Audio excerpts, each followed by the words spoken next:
আল্লাহর কোরআনের মধ্যে ৬৬৬৬ আয়াত, কারো বর্ণনা মতে ৬৬৩৬ আয়াত, আরেক বর্ণনা মতে আরেকটা রিওয়ায়াত পাওয়া যায়।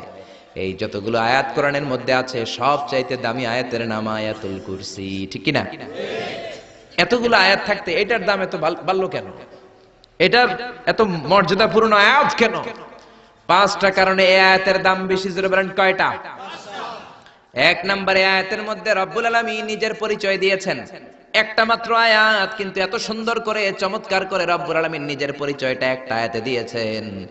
গোটা কোরআন তন্ন তন্ন করে তালাশ করলে আর কোন জায়গায় এত সুন্দর পরিচয় আল্লাহর পাওয়া যায় না। কোন সুবহানাল্লাহ।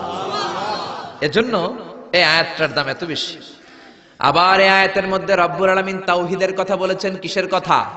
তাওহীদেরই মুর্শিদ আমার মুহাম্মাদের নাম